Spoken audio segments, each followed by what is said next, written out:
Sampurasun.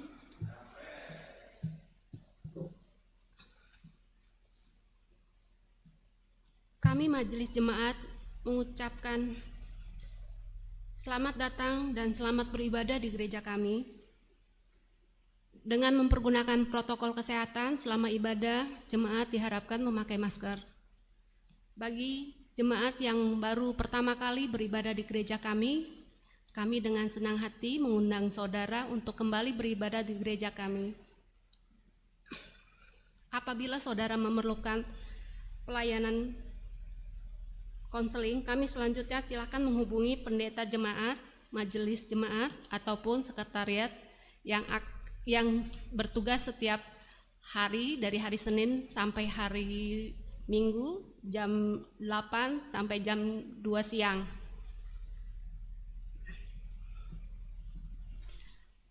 Untuk pokok warta, silakan Bapak Ibu Saudara menyimak di buku warta yang telah disediakan. Dan untuk tanggal 4 kami akan mengadakan sakramen perjamuan kudus.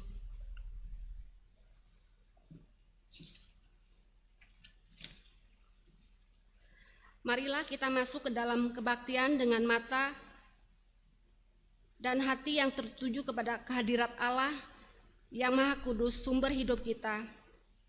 Tengadahkanlah wajah dan jiwa kepada Allah yang penuh dengan rahmat dan balas kasih.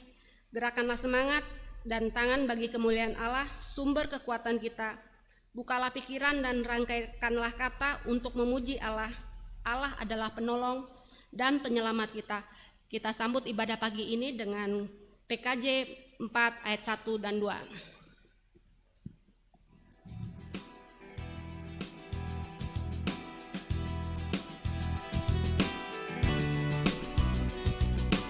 Dimohon berdiri.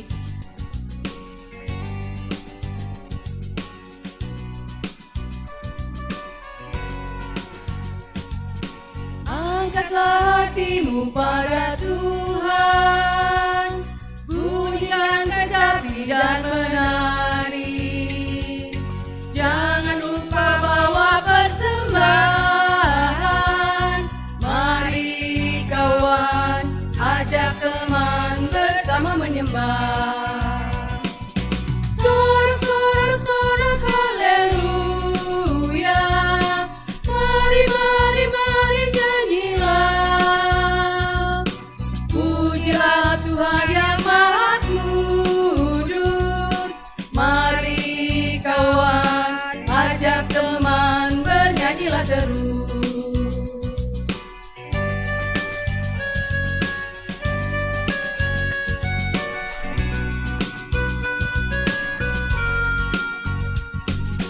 Janganlah mengaku anak Tuhan jika engkau mengeraskan hati. Jadilah pelaku firman Tuhan. Mari kawan, ajak teman bersama menyembah. Sorak haleluya. Mari nyanyilah. Pujilah Tuhan yang Maha Kudus. Mari kawan, ajak teman bernyanyilah terus.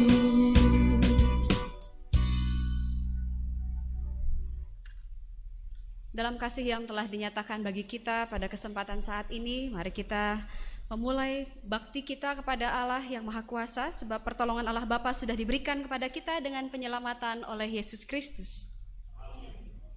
Kasih karunia dan damai sejahtera dari Allah menyertai saudara-saudara.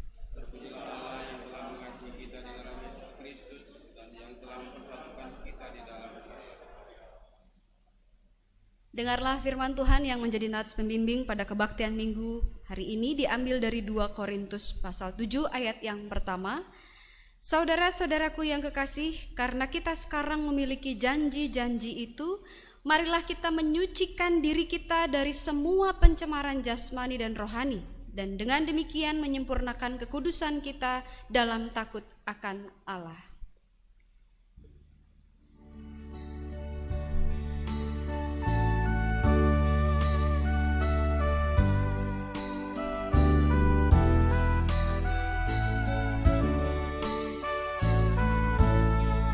Udah di jalan mulia, tetap doaku inilah, ke tempat tinggi dan teguh, Tuhan mantapkan langkahku.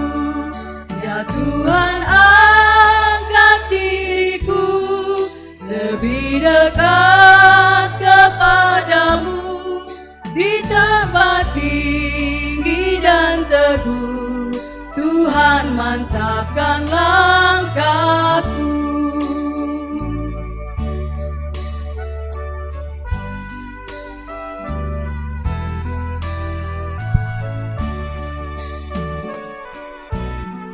Ku tidak mau menetap di dalam bimbang dan gelap.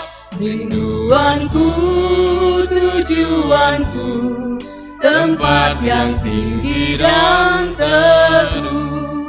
Ya Tuhan, angkat diriku lebih dekat kepadamu, di tempat tinggi dan teguh, Tuhan mantapkan langkahku.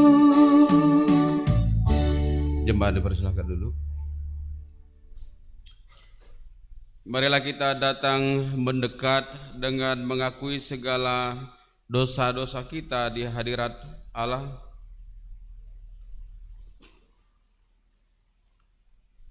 Bapa di dalam sorga, pada pagi hari ini kami bersyukur ya Tuhan atas perlindungan Tuhan di dalam kehidupan kami yang masih boleh kami terima.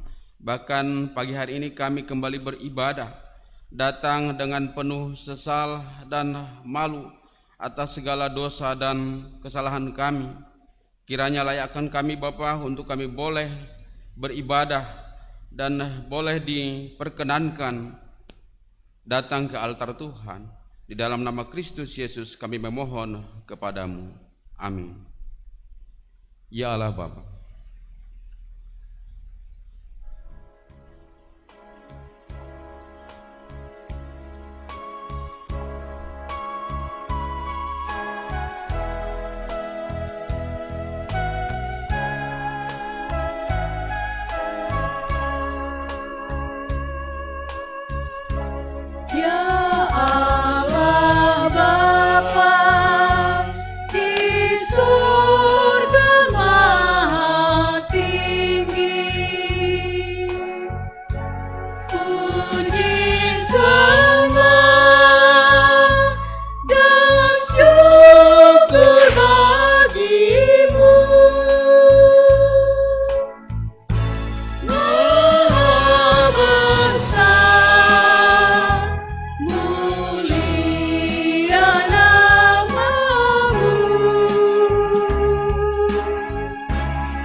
Bapak Ibu Saudara yang dikasihi Tuhan, Allah yang kita panggil Bapa, yang kita sembah dan kepadanya kita berlutut sujud untuk memohon pengampunan, kini hendak menyatakan kasih-Nya yang begitu luar biasa bagi kita dalam anugerah yang dinyatakan untuk mengampuni setiap dosa dan kesalahan yang telah kita akui dengan tulus dan ikhlas di hadapan-Nya.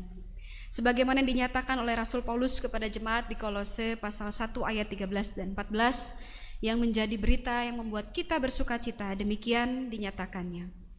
Ia telah melepaskan kita dari kuasa kegelapan dan memindahkan kita ke dalam kerajaan anaknya yang kekasih. Di dalam Dia kita memiliki penebusan kita, yaitu pengampunan dosa. Maka mari kita bangkit berdiri dengan rasa syukur.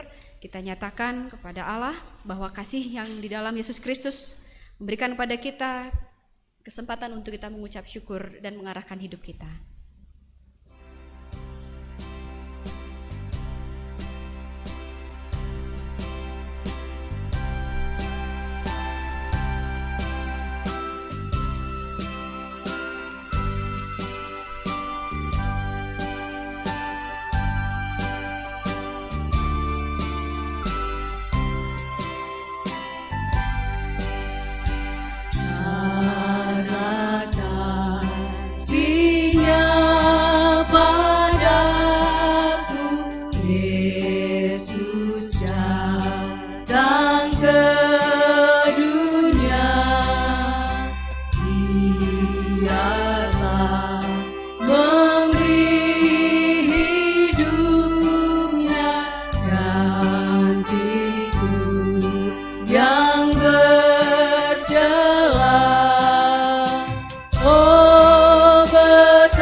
Silakan duduk kembali, dan dalam anugerah pengampunan yang telah dinyatakan bagi kita, maka mari kita hidup dalam petunjuk hidup yang baru sebagaimana yang akan kita dengarkan dari firman Tuhan.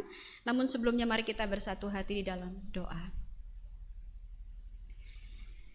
Terima kasih Allah di dalam Yesus Kristus memberikan kepada kami satu syukur dan sukacita oleh karena hidup kami yang penuh dengan dosa, kelemahan-kelemahan untuk menaati ketetapan firman Tuhan telah Kau kuduskan kembali di dalam penghayatan akan pengampunan dosa yang telah dinyatakan di dalam Yesus Kristus dan pengorbanannya yang sempurna.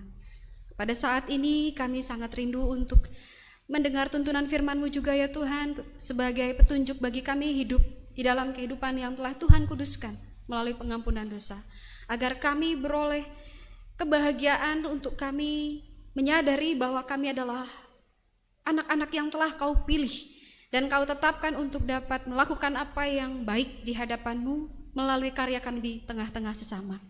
Maka dengan kuasa Roh-Mu yang kudus, kami mohon bimbinglah kami, agar setiap firman yang akan kami dengar dan kami renungkan boleh menjadi satu kekuatan untuk kami dapat melangkahkan kaki dalam perjalanan hidup kami. Amin. Saudara-saudara yang terkasih dalam Tuhan Yesus Kristus, firman Tuhan yang akan kita renungkan bersama pada saat ini adalah dari kitab Keluaran pasal 17, ayat yang pertama hingga ayat yang ke-7. Adalah satu lanjutan dari kisah perjalanan bangsa Israel keluar dari tanah Mesir yang diberikan judul oleh Lembaga Kitab Indonesia Di Masa dan di Meriba. Keluaran pasal 17 ayat 1 sampai dengan ayat yang ke-7. Saya bacakan bagi kita sekalian. Kemudian berangkatlah segenap jemaah Israel dari padang gurun Sin, berjalan dari tempat persinggahan ke tempat persinggahan sesuai dengan titah Tuhan.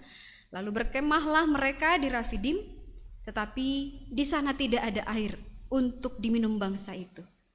Jadi mulailah mereka itu bertengkar dengan Musa, kata mereka, "Berikanlah air kepada kami supaya kami dapat minum."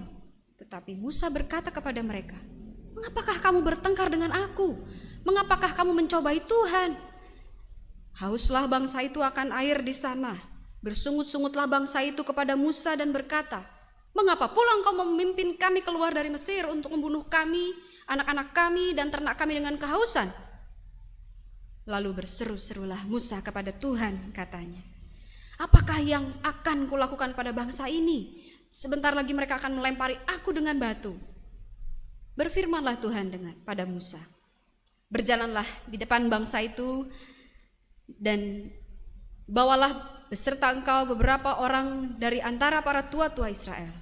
Bawalah juga di tanganmu tongkatmu yang kau pakai, memukul sungai Nil dan pergilah. Maka aku akan berdiri di sana di depanmu di atas gunung batu di Horeb. Haruslah kau pukul gunung batu itu dan dari dalamnya akan keluar air sehingga bangsa itu dapat minum. Demikianlah diperbuat Musa di depan mata tua-tua Israel. Dinamailah tempat itu Masa dan Meriba, oleh karena orang Israel telah bertengkar dan oleh karena mereka telah mencobai Tuhan dengan mengatakan, adakah Tuhan di tengah-tengah kita atau tidak? Demikian firman Tuhan.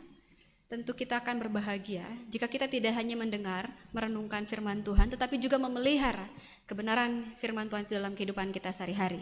Haleluya. Haleluya,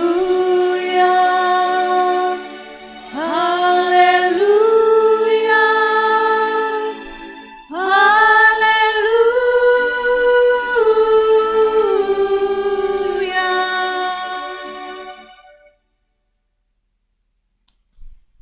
Bapak Ibu, mari kita berimajinasi sederhana saja. Seandainya Bapak Ibu saudara-saudari berjumpa dengan seorang yang memang sudah janjian ketemu.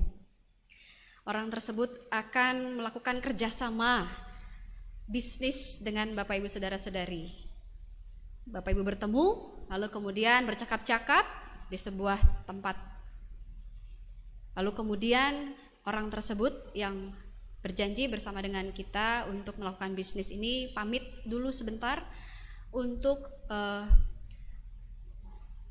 berkomunikasi dengan lawan kerja yang lainnya.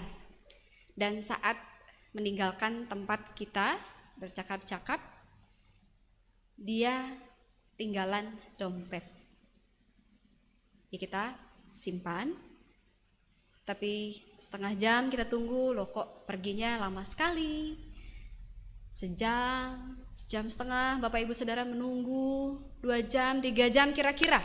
Bapak Ibu akan membuka dompet itu atau tidak? Enggak. Orang itu baru kenal kok, ketemu pertama kali. Bapak Ibu janjian dengan orang itu pada saat itu. 3 jam, 4 jam ditunggu dan enggak kembali-kembali. Itu sudah mulai menjelang malam, Bapak Ibu sudah mulai lapar, haus. Janjian ini mau bisnis gimana gitu ya. Dia pas pergi kok jatuh dompetnya di hadapan kita dan tidak kembali. Kita belum sempat bertukar nomor telepon. Buka jangan dompetnya. Buka. Mau ngapain buka dompetnya? Cari data pemiliknya, cari alamat. Oke, kita sepakat ya dalam imajinasi kita. Kita buka dompetnya dan ternyata dia tidak meninggalkan identitas. Yang ada adalah uang lembaran 100.000, 15 lembar. Pertanyaan selanjutnya dalam imajinasi Bapak Ibu. Bawa pulang atau tinggalkan saja itu di tempatnya?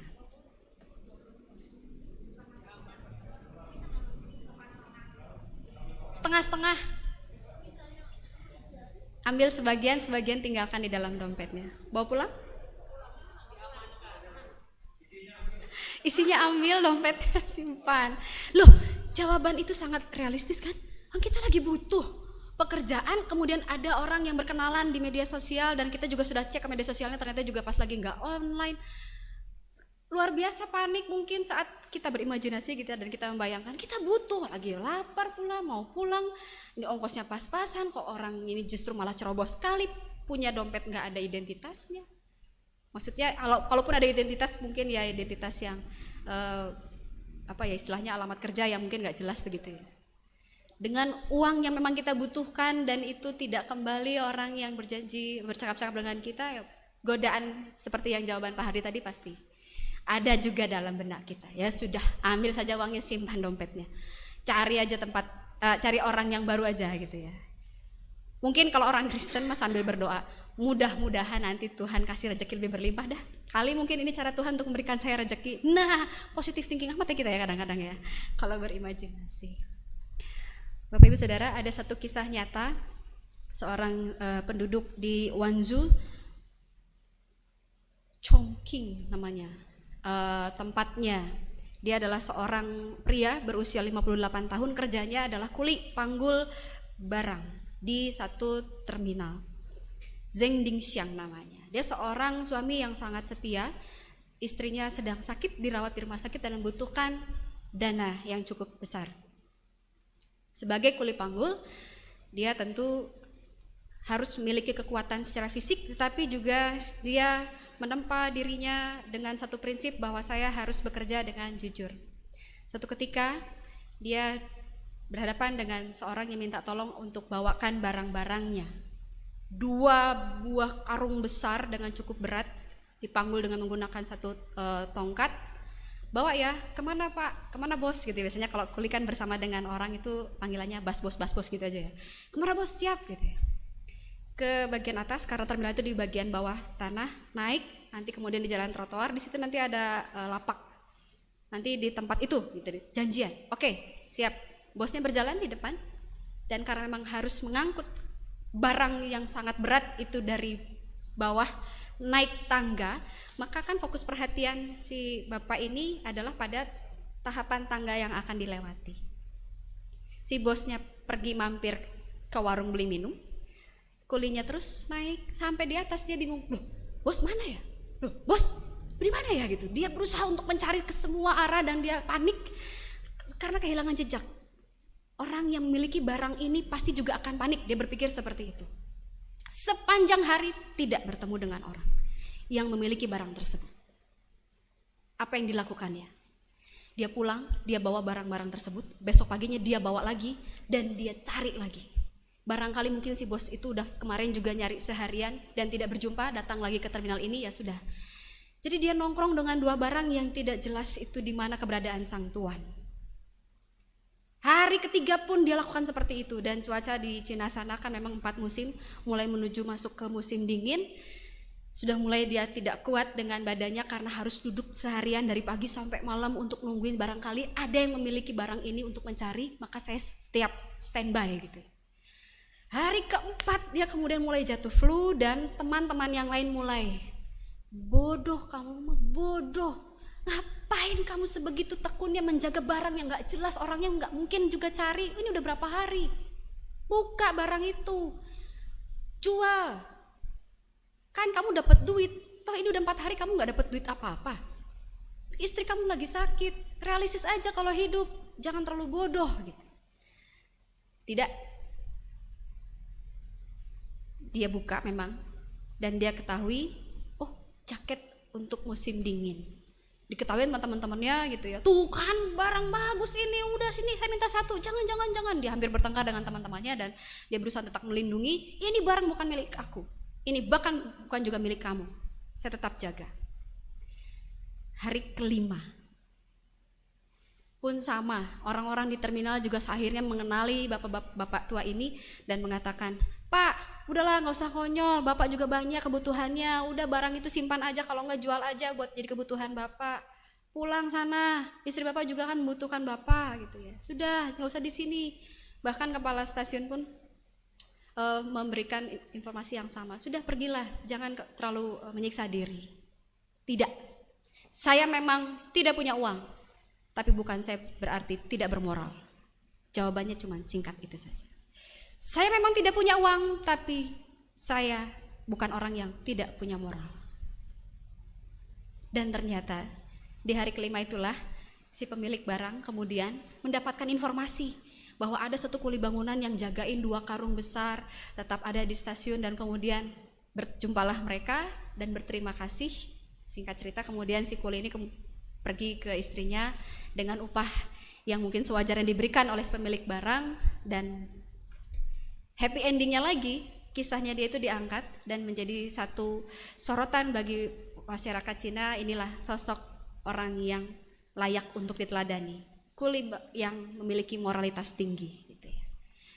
Bapak Ibu sudah dikasih Tuhan, dari pesan cerita tersebut kita juga diingatkan oleh cerita dari bangsa Israel yang sama-sama memiliki keyakinan seperti yang kita juga imani, bahwa ketika Tuhan Allah adalah pemilik kehidupan kita, memiliki satu janji untuk setia, memelihara, memimpin, mendampingi. Bahkan janji Allah kepada bangsa Israel yang dinyatakan dalam Kejadian pasal 15 kepada Abraham, leluhur bangsa Israel, yang dinyatakan bahwa aku akan benar-benar memelihara engkau, tetapi ketahuilah sesungguhnya bahwa keturunanmu itu nanti akan menjadi orang asing dalam satu negeri dan bukan kepunyaan mereka, dan mereka bahkan akan diperbudak, dianiaya 400 tahun lamanya, tetapi bangsa yang akan memperbudak mereka akan kuhukum, dan sesudah itu mereka akan keluar dengan membawa harta benda yang banyak.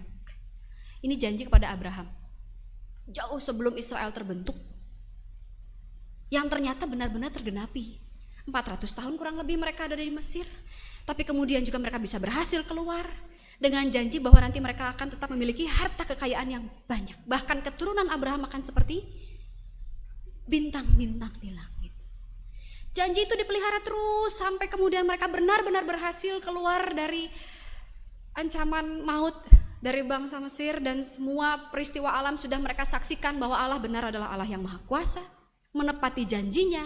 Tapi kenapa ketika peristiwa minggu lalu ya, makanan, yang hari ini kemudian kita baca minuman, karena rasa haus mereka teramat sangat, mereka kemudian jatuh pada ketidaksetiaan, meragukan Tuhan ada gak sih sebenarnya? Kita disuruh jalan terus, suruh berhenti kita berhenti, giliran suruh berhenti sekarang berhentinya gak ada minum, gak ada air yang bisa kita nikmati. Kita nih haus, berpikirnya sudah mulai negatif dan mengatakan bahwa caranya Tuhan mau bunuh kami tuh di sini toh. Itu mereka makan sudah dipelihara dengan mana surgawi. Tiap malam mereka makan burung puyuh yang dikirim oleh Allah. Kurang air, masih juga bisa mereka mudah untuk bersungut-sungut dan bahkan menghujat seolah-olah Allah itu tidak ada. Bapak Ibu saudara kasih Tuhan, dari cerita ini kita kemudian belajar kalau kita hidup dalam perjanjian dengan Allah, jangan kita pakai pengalaman kita hidup janji dengan manusia. Kalau janji dengan manusia kita mudah untuk tersakiti karena manusia mudah ingkar janji. Tapi kalau dengan Allah, jangan main-main. Apalagi ketika Allah sudah mengikat janji dengan kita, ini kan berarti pihak yang mengikat janji adalah Allah dengan kita manusia. Allahnya udah setia, kitanya nggak setia. Allahnya sabar, kitanya nggak sabar. Maka dari kisah yang kita renungkan pada saat ini, saya singkat sikap yang perlu kita pelihara jika kita hidup dalam perjanjian dengan Allah, itu adalah sikap SDSB. Ini kalau orang tua zaman dulu SDSB, loh jadi malah nomor togel ini gitu ya. Maksud dari SDSB itu maksudnya adalah kita hidup setia dengan sabar, bermoral. Hiduplah setia pada janji yang telah kita pegang dari Allah. Allah yang telah berjanji tidak mungkin ingkar. Kitanya berarti juga harus setia untuk pegang janji bahwa kita akan taat, penuhi setiap ketetapan-ketetapannya, dengar semua perintah-perintahnya dan lakukan. Ketika sudah taat ternyata ada hambatan, ada cobaan, ada rintangan seperti yang dialami oleh bangsa Israel, sabar. Jangan cepat untuk marah, entah itu melalui kata-kata ataupun juga melalui tindakan. Coba sabar sejenak, gak mungkin Tuhan gak tahu apa yang dialami oleh bangsa Israel dalam kehausannya. Kenapa kok gak sabar?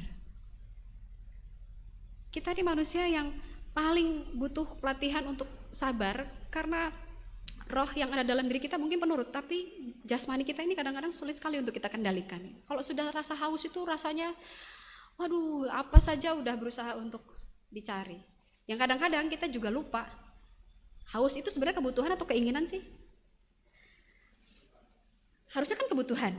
Nah kalau sudah tersedia air minum, kita kadang berpikir, aduh saya haus, enaknya minum apa ya? Nah itu udah bicara keinginan. Kalau haus itu memang butuh air apa yang ada nikmati. Nah kadang-kadang air yang ada aja udah masih juga dikritisi. Ya kok airnya kayak gini sih, ada air yang lain gak? Haus loh, kadang-kadang membuat kita juga bersungut-sungut. Padahal sudah tersedia air, apalagi tidak ada air. Tubuh kita ini sudah berusaha untuk dikuasai oleh roh jahat, membuat roh kita ini yang dari Tuhan tidak menurut dan tidak sabar, sehingga mulailah berbuat dosa, jatuh ke dalam perkataan dan perbuatan yang tidak benar. Bermorallah kita sebagai orang beriman. Benar kita dalam kesusahan, benar kita dalam kebutuhan yang sangat mendesak. Tapi bukan berarti kita kehilangan moralitas saat kita memenuhi setiap kebutuhan-kebutuhan kita. Dan juga terinspirasi dari apa yang dilakukan oleh seorang kuli dari Cina, Zheng Dingxiang ini, kita juga boleh tiru bahwa Tuhan itu Allah yang maha adil dalam menepati janjinya. Ketika kita setia, sabar, dan menjaga moralitas kita tahu juga akan dihargai dengan kualitas yang sama, dengan berkat yang sesuai dengan apa yang kita wujud nyatakan. Maka mari kita hidup dalam perjanjian dengan Allah itu, hidup yang benar-benar memelihara rasa syukur, sukacita dengan tetap setia, sabar, dan bermoral dimanapun kita berada dan situasi apapun yang akan menekan kehidupan kita. Tuhan itu adalah Allah yang setia pada janji. Amin.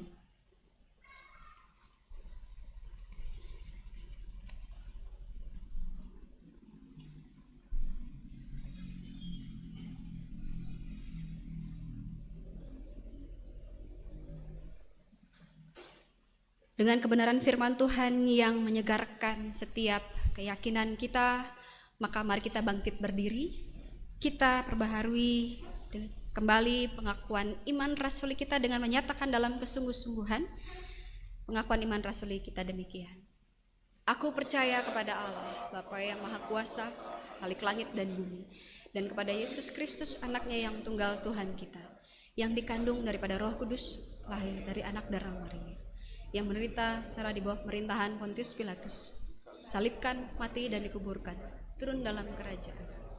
Pada hari yang ketiga bangkit pula dari antara orang mati, ke sorga, duduk di sebelah kanan Allah, Bapa yang Maha Kuasa, dan akan datang untuk menghakimi orang yang hidup dan yang mati. Aku percaya kepada Roh Kudus, gereja yang kudus, dan persekutuan orang kudus, pengampunan dosa, bangkitan dan hidup yang kekal. Silakan duduk kembali Bapak Ibu Saudara yang kasih. Sebagaimana yang telah dinyatakan dalam warta jemaat, bahwa kita bersyukur bersukacita sebagai gereja di dalam memenuhi tugas panggilan kita untuk bersekutu, melayani dan bersaksi. Majelis Jemaat Gereja Kristen Pasundan Jemaat Purwakarta diberikan tanggung jawab juga untuk menyelenggarakan kebaktian, kegiatan perayaan dalam rangka memaknai hari-hari besar gerejawi kita sebagai Kristiani. Dan dalam kewenangan Majelis Jemaat GKP Purwakarta membentuk dan mengangkat panitia khusus untuk membantu mengoptimalkan penyelenggaraan hari besar gerejawi tersebut. Pada tahun yang lalu, Majelis Jemaat telah mengangkat panitia hari besar gerejawi 2019-2020 dan juga telah menerima laporan pertanggungjawabannya. Maka kami Majelis Jemaat menyampaikan atas nama jemaat berterima kasih. Setiap pelayanan yang dilakukan dalam kesetiaan dan sukacita tentu akan mendatangkan kebahagiaan bagi kita bersama. Dan pada saat ini Majelis Jemaat juga bersyukur sebagaimana telah diwartakan, telah disusun dan akan diangkat panitia hari besar gerejawi tahun 2020-2021 yang nanti nama-namanya akan dibacakan, dan bagi bapak yang disebutkan nama-namanya dipersilahkan untuk berdiri di tempat. Saya serahkan kepada Sekretaris Majelis Jemaat untuk melakukan pembacaan SK pengangkatan Panitia Hari Besar Gerejawi 2020-2021. Surat Keputusan Majelis Jemaat Gereja Kristen Pasundan Purwakarta nomor 03/MJ GKP PWK /9/2020 tentang pengangkatan Panitia Hari Besar Gerejawi periode tahun 2020-2021.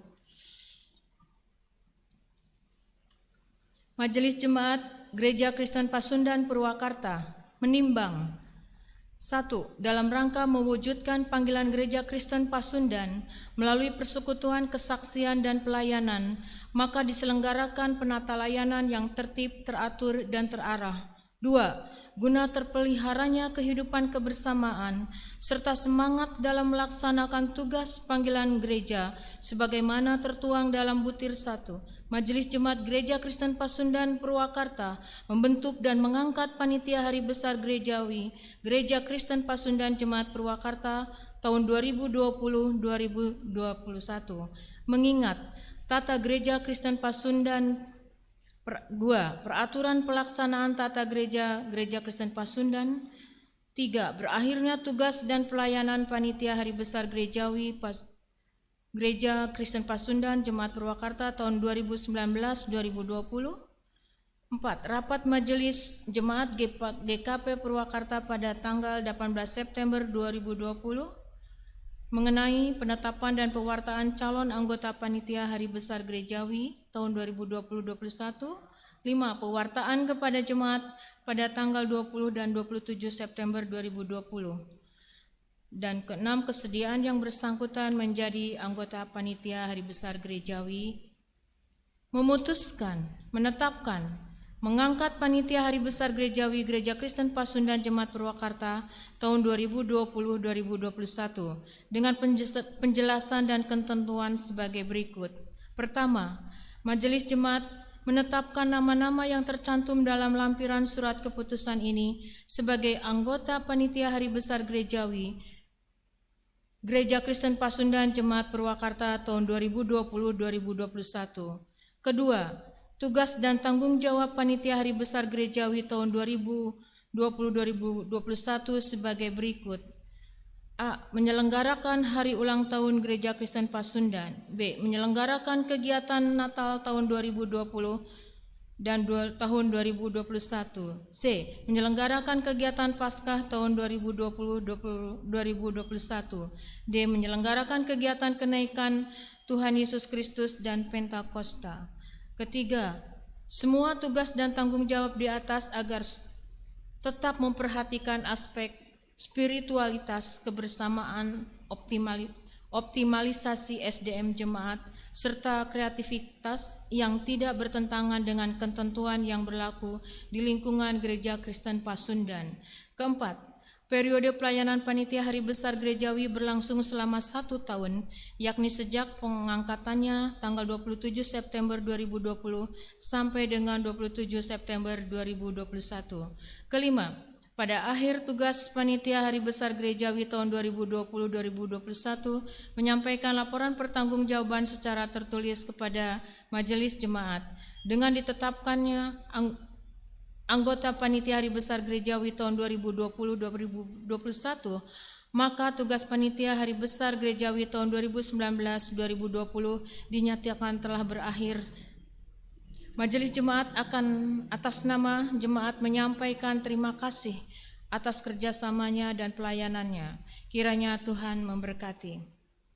Keenam, keputusan ini berlaku sejak tanggal ditetapkan tanggal 27 September 2020 dan apabila di kemudian hari ada kekeliruan atau kesalahan pada surat keputusan ini, maka akan diperbaiki sebagaimana mestinya.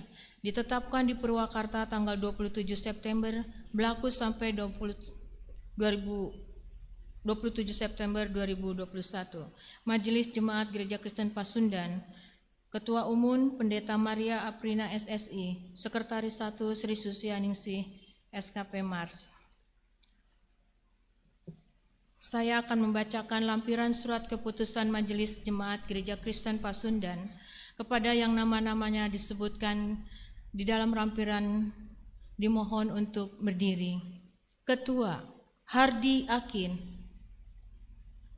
Wakil Ketua Obih Kalalu, Sekretaris 1 Okto Drianto Sebedius, Sekretaris 2 Roni Colson Sinaga, Bendahara 1 Tuhu Wijianto, Bendahara 2 Dudi Manulang, Seksi Acara Koordinator HUT GKP Indra Riswanto, Koordinator Natal Tahun Baru Rio Samuel Kalalo, Koordinator Paskah sampai kenaikan Teguh Raharjo Basuki. Anggota Peter Solihait. Anggota Jeromi Ishak. Anggota Radityo Amraboni. Seksi Konsumsi Koordinator Samuel Laupati. Anggota Jujuren Tarigan. Seksi Dana Koordinator Iman Wijaya. Anggota Markus Sutiono. Seksi Dana Sektor 1 Bayu Tri Kristianto. Sektor 2 Yosep Agus Salendu. Sektor 3A Julius Lukas Masela. Sektor 3B Pato Sembiring. Sektor 4A Triwardoyo Kasimo. Sektor 4B Suyono. Sektor 5 Yoas Kalalo. Seksi Peralatan dan Dekorasi Koordinator Anton Prayoga. Anggota Nofri Andre Dobert. Anggota Obi Kalalo. Seksi Publikasi dan Dokumentasi Koordinator Yakub Trisudarmaji. Anggota Abiyoga Kalalo.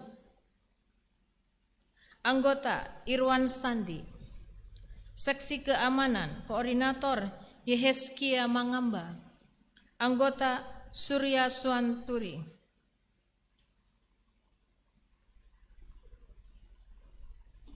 Demikian nama-nama di dalam lampiran ini sudah disebut.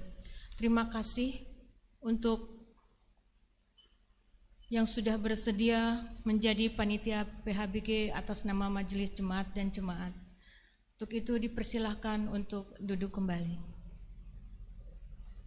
Selamat melayani. Untuk selanjutnya, setelah pembacaan SK ini, saya mengundang panitia lama yang akan diwakili oleh Saudari Lady untuk maju ke depan, dan saksi Bapak Jack Mangamba, dan kami juga mengundang PHBG baru yang baru diangkat, Bapak Ketua Bapak Hardi Akin. Jemaat yang terkasih, kita akan menyaksikan serah terima PHBG dari PHBG 2019 sampai 2020 kepada Majelis Jemaat dan diteruskan kepada PHBG periode 2020 sampai 2021.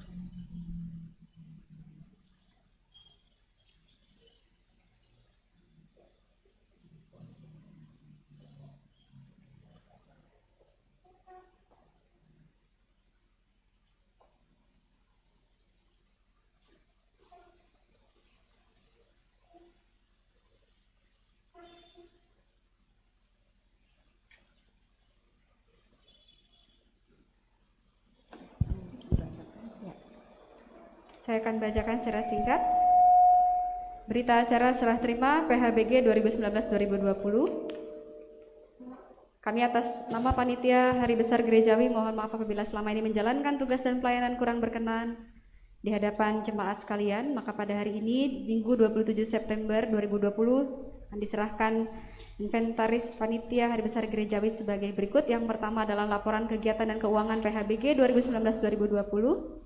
1 set kamera mirrorless, 1 buah memory card 32 GB dan 1 buah flash disk yang langsung digunakan oleh kita melalui komisi MIK. 1 buah roll kabel, dana awal dari majelis jemaat 3 juta rupiah dan saldo akhir 155.000. Demikian serah terima ini kami buat, semoga bermanfaat untuk pelayanan selanjutnya. Tuhan Yesus memberkati. Dari Panitia Hari Besar Gerejawi 2019-2020 sudah ditandatangani.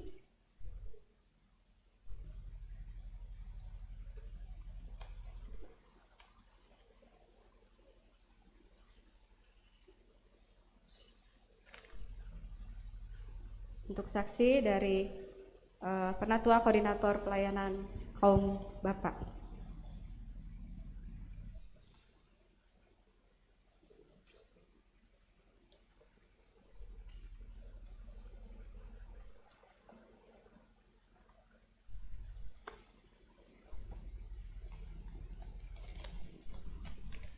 Dan ini adalah simbolisasi dari kami Majelis Jemaat yang memberikan mandat pada PHBG 2020-2021 untuk melanjutkan karya dengan kreatif, penuh sukacita, mendatangkan hikmat dan kedamaian dalam pertumbuhan iman di tengah jemaat melalui setiap penyelenggaraan hari besar gerejawi yang ada.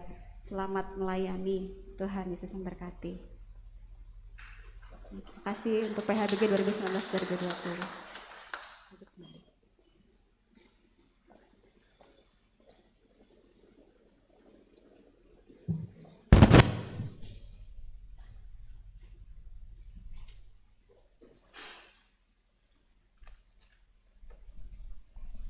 Mari kita bersatu hati dalam syafaat. Kita berdoa.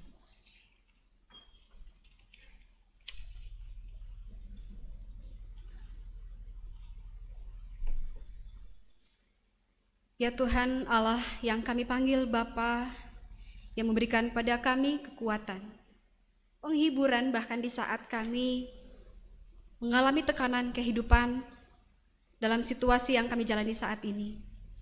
Kami bersyukur atas kasih-Mu yang memelihara kami sebagai gereja, melalui firman yang telah mengingatkan kami betapa kami sudah sepantasnya hidup dalam kesetiaan, dalam kesabaran, dan tetap menjaga moralitas kami sebagai anak-anak-Mu ya Allah, untuk kami dapat menikmati setiap situasi yang selalu berganti tanpa kami ketahui dan tanpa kami dapat kendalikan, dengan keyakinan bahwa Engkau Allah yang tidak akan pernah meninggalkan kami sedetik pun. Dengan demikian kiranya keberadaan kami boleh menjadi sukacita bagi Engkau sebagai Allah yang memiliki kehidupan kami, maupun juga bagi setiap orang yang telah Kau tetapkan untuk menjadi penerima berkat sebagai bagian dalam kehidupan kami, baik di tengah keluarga, gereja, bahkan dalam hidup kami bermasyarakat. Nyatakanlah kasih-Mu juga ya Bapa ketika kami berjuang untuk hidup taat. Tentu karena kami tidak mudah untuk menjalani setiap tekanan kehidupan dengan persoalan yang terus-menerus berusaha untuk menghimpit keyakinan kami kepadamu.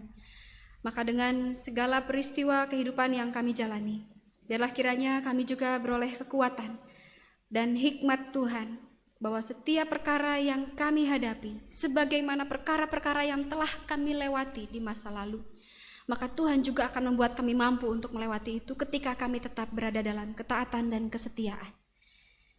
Allah yang penuh kasih dan rahmat, sebagai gereja kami pun hendak mengucap syukur atas hikmat-Mu yang membimbing kami dalam persekutuan, pelayanan, dan kesaksian di tengah situasi pandemi yang belum berakhir, dan kami berusaha untuk tetap menjaga kehidupan sesama kami dengan peribadahan ataupun pelayanan yang masih tetap terbatas dilakukan dengan jarak jauh, maupun juga dengan berbagai bentuk dukungan doa yang kami panjatkan bagi saudara-saudara kami yang harus mengalami pergumulan-pergumulan yang berlipat oleh karena mereka berada dalam satu kondisi secara fisik maupun juga dalam situasi kehidupan yang berat untuk mereka alami.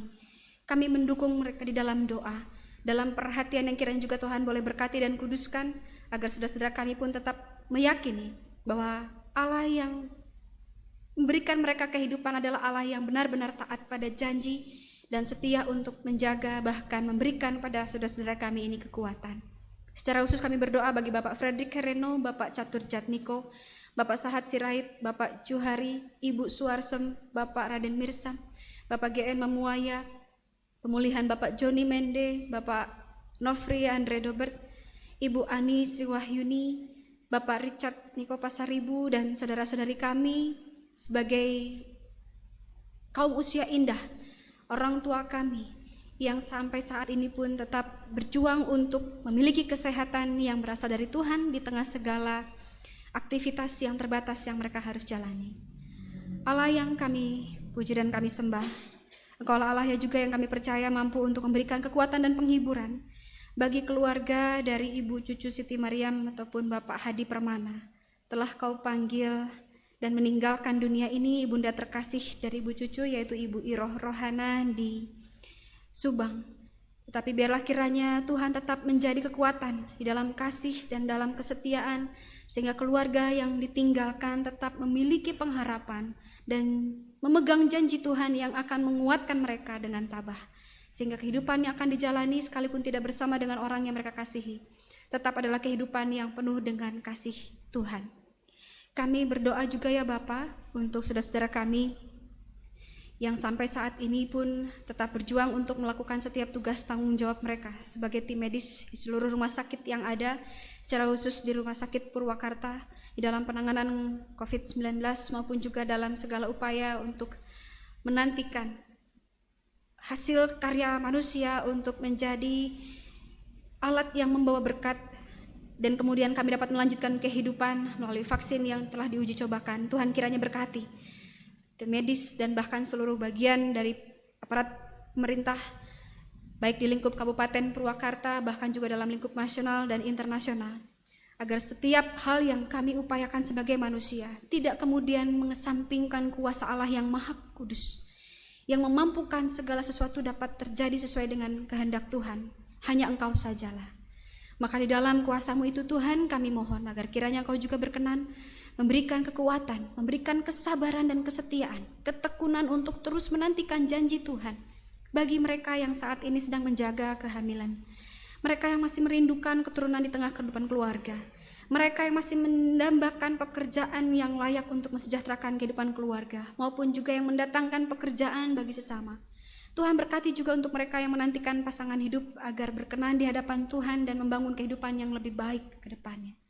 Segala yang tidak dapat kami sampaikan, pergumulan kami pribadi, lepas pribadi, pergumulan tengah keluarga, bahkan pergumulan dalam kehidupan kami di tengah bermasyarakat, kami arahkan di dalam kasih Yesus Kristus Tuhan dan Juru Selamat kami, yang pada hari ini sebagai Kepala Gereja juga telah memanggil dan menetapkan kaum pria GKP Jemaat Purwakarta untuk melayani dalam setiap peringatan-peringatan Hari Besar Gerejawi periode 2020-2021. Kuduskan dan sucikan setiap rancangan maupun juga aktivitas pelayanan yang akan dilakukan ke depan, agar semua itu benar-benar dapat mendatangkan damai sejahtera Tuhan dalam kehidupan pribadi, bahkan dalam kehidupan kami sebagai jemaat, dan juga dalam hidup kami bersama dengan keluarga kami. Terima kasih ya Bapa di dalam Yesus Kristus atas kasih dan kekuatan-Mu yang Kau berikan bagi Bapak Nofri Andre Dobert. Sebagai koster GKP Purwakarta, Tuhan telah memberikan pemeliharaan, kekuatan, dan juga keyakinan atas segala berkat yang diterimanya. Namun biarlah kiranya dengan pengabdian yang telah dilakukan selama kurang lebih 1 tahun bersama dengan kami sebagai koster, kiranya Tuhan boleh berkati dalam kehidupan yang akan dilanjutkan, pelayanan yang dilakukan dalam bentuk yang lain, agar nama Tuhan boleh semakin dipermuliakan bersama dengan Bapak Andre dan juga keluarga.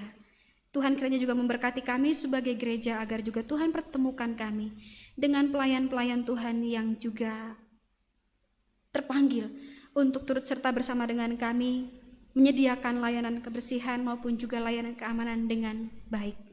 Maka kami dalam segala kebutuhan kami, tentu juga kami tidak ingin bersungut-sungut, tetapi ingin terus mendidik diri kami, tetap belajar bersyukur bahwa Tuhan Allah memiliki rancangan yang terbaik dalam kehidupan kami dan setiap orang yang percaya padamu.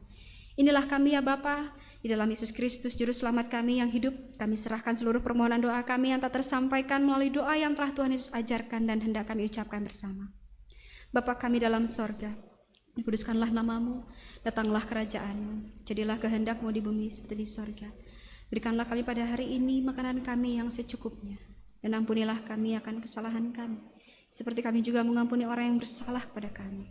Dan janganlah membawa kami ke dalam pencobaan, tapi lepaskanlah kami daripada yang jahat, karena Engkau yang punya kerajaan dan kuasa dan kemuliaan sampai selama-lamanya. Amin.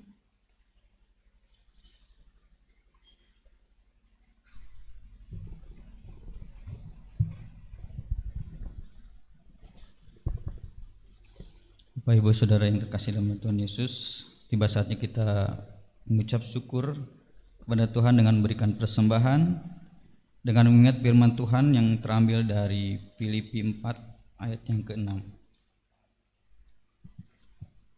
Demikian bunyi firman Tuhan. Janganlah hendaknya kamu khawatir tentang apapun juga, tetapi nyatakanlah dalam segala hal keinginanmu kepada Allah dalam doa dan permohonan dengan ucapan syukur. Persembahan diiringi PKJ 148.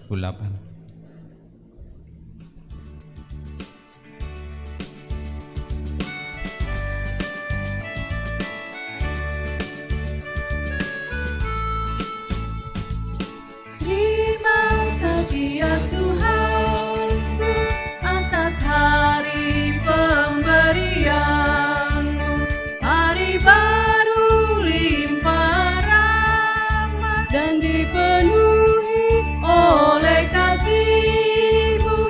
Kau curahkan pada umat-Mu, Kau curahkan pada umat-Mu.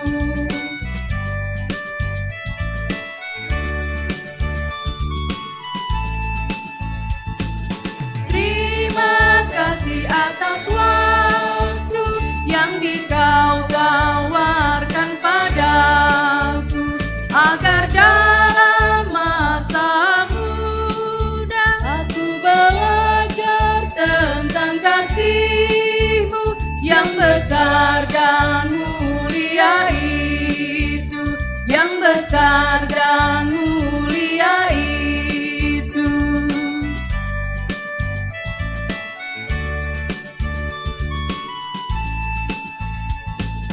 Kan ku pakai waktu itu melakukan tanggung jawabku dan menolong sesamaku menurut firman serta karya-Mu. Karena itu makna kasih-Mu, karena itu makna kasih-Mu.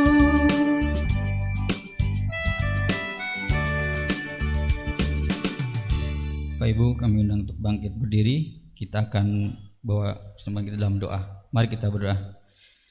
Terima kasih Tuhan Yesus, Engkau sudah memimpin merah kami dalam kehidupan kami.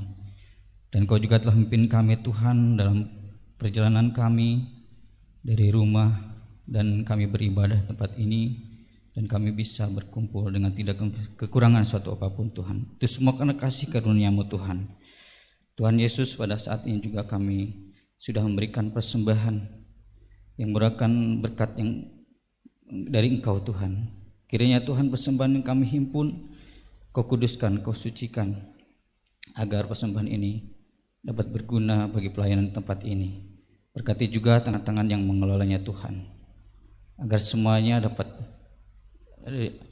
berkat ini dapat dicurahkan untuk pelayanan di tempat ini Tuhan. Terima kasih Tuhan, inilah doa kami. Dalam nama Tuhan Yesus kami sudah berdoa dan mengucap syukur.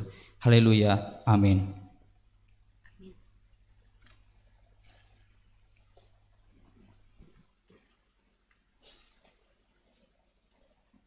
Sebagai umat yang senantiasa dipelihara di dalam janji kesetiaan Allah, maka mari kita juga menyatakan janji kita kepada Allah melalui pujian yang akan kita nyanyikan bersama.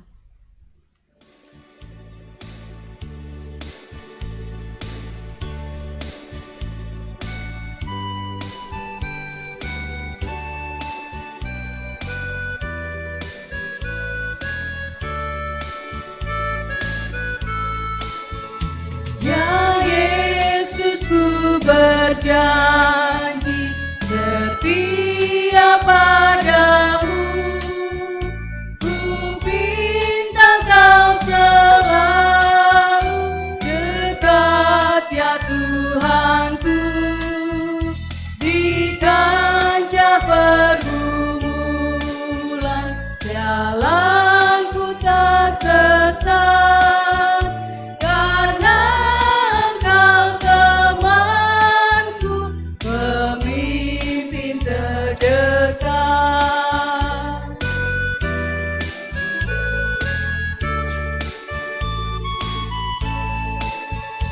Ya Yesus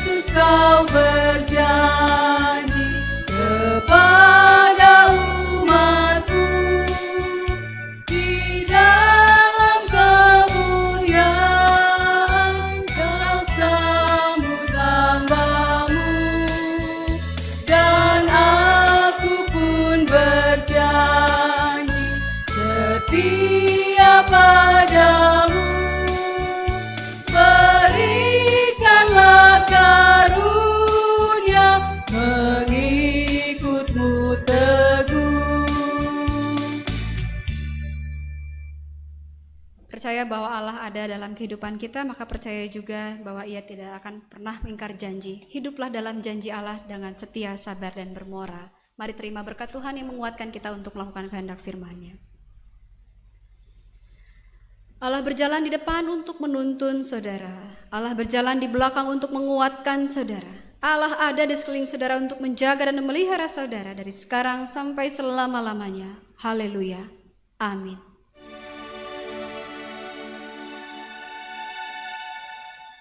Haleluya.